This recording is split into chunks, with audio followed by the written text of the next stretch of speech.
Johannesburg CBD has been exposed for taking money from unsuspecting students and offering worthless qualifications in return. For more on that story, we're very pleased to be joined in studio by Higher Education spokesperson, Mr. Kaya Nkwanyana. Kaya, very good afternoon to you. Thank you so much for joining us here on PM News, sir. Thank you very much to you.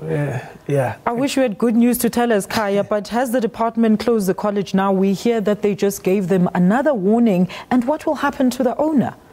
Well, we are quite worried that SABC haven't as yet arrested this particular owner. We opened a criminal case about 4 months ago. But as I'm coming here now, we've just met with the Hawks.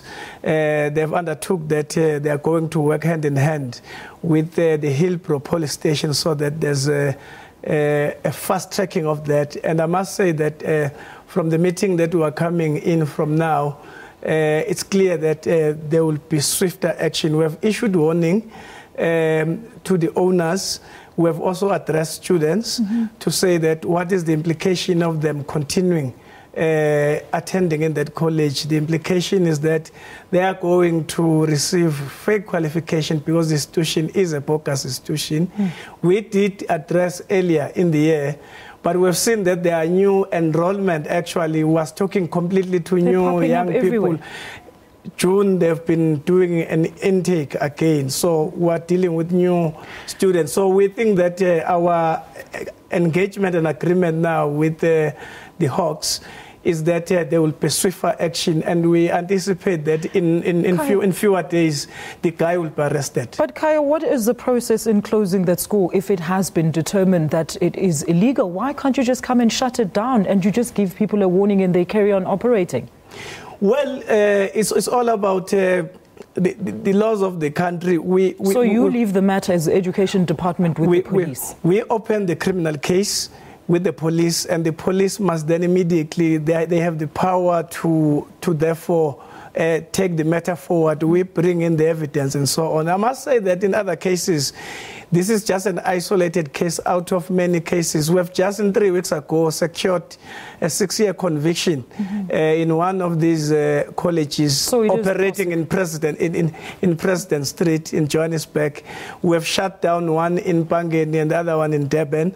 We have opened about 41 cases now of other. They are located, most of them, in Braamfontein.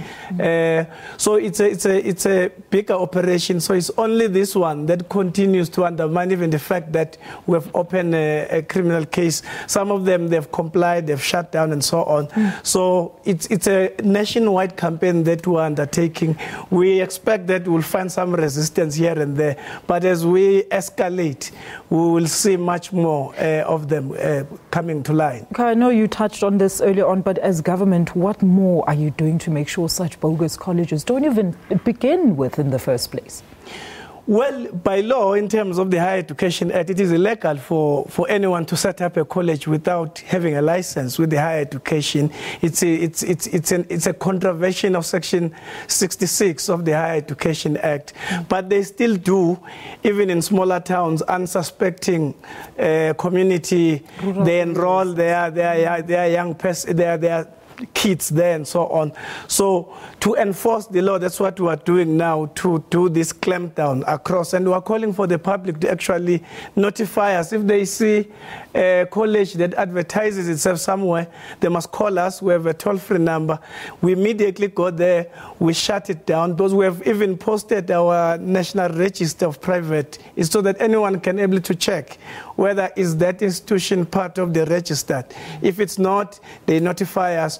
We go there, it doesn't matter which corner of the country, we go and arrest. We shut down, we open the criminal cases, and the prosecution process take its course. All right, now, let's talk about these students that have now been duped into studying at these colleges. Will they be refunded, and what happens to their studies and qualifications? I know you said, well, it's not a qualification.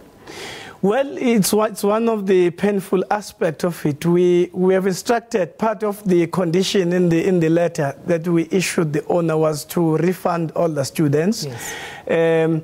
But secondly, we are looking at the option of engaging with the claims court, that all those who have wasted money, that speaks to the entire system, should able to claim back the money, and on the basis of taking through prosecution process all these criminals, then that money will be recouped back on the basis of the outcome of the process. But in the meantime, because cases can go for 3-6 months and so on, when the parents are desperate, at least the claims court must be an intervening institution in the meantime.